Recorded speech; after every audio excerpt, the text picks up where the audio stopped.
Welcome to Cnews. I'm Anthony, And I'm Saul. and today we'll be talking about the plushies, the high school dinner, Interviewing a second grader on their trip to the Kansas City Star and showing you a tutorial on the 3D printer. Let's get right into it. Hi, I'm here with Maya, and she's going to be talking to us about their second grade field trip to the Kansas City. So, what things did you guys learn about? We learned about how the newspaper was made and how they put ink on the newspaper. What was your favorite part?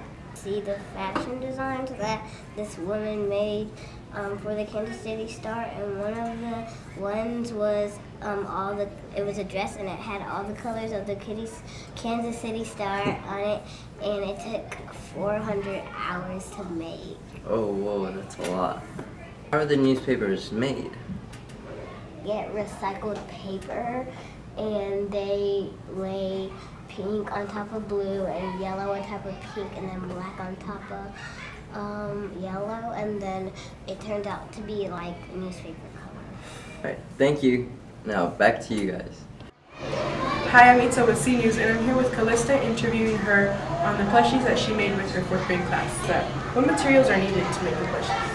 I prefer to use the felt instead of the fabric because it's easier to sew in. I also need the needles, the needle threader, and How are they made?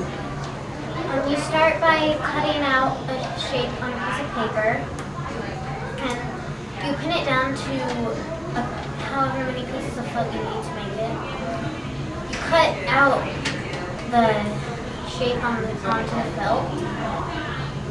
You sew it together, but before you sew it all the way together, you have to stuff it, and then you sew it together and you have your plushie. Thank you, Callista.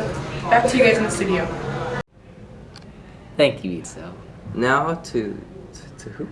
Us. It's us. Recently, the 8th graders were invited to a dinner regarding the high school. Now, our new high school principal is Ms. Brown. And we have a temporary location for the 9th graders. Thank you, us. Now to me with the 3D printing tutorial. The software called Tinkercad.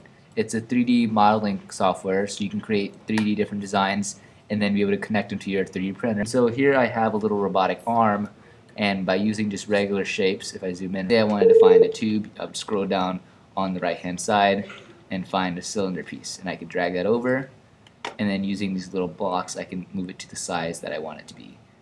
And then to extend it to make it longer, I can make it thicker.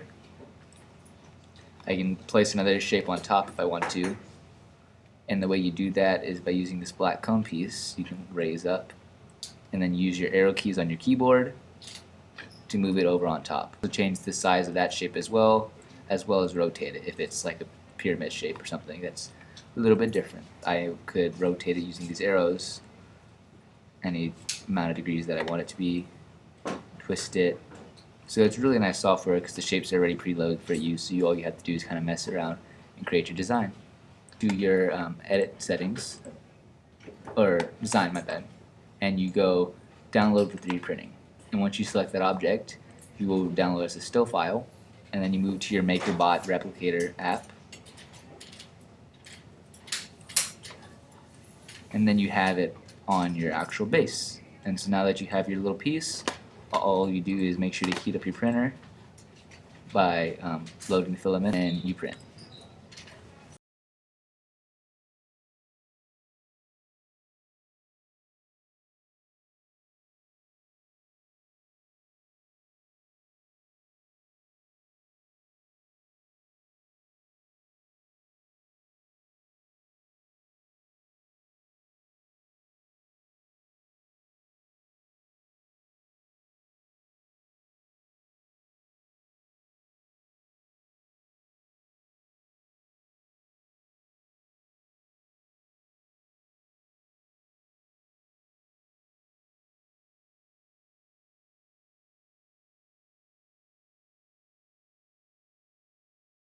So once your print is all done, you should be safe to open the door, grab your print, and you might have to pry it off.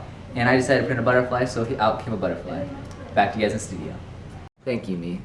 And thank you for watching Cnews.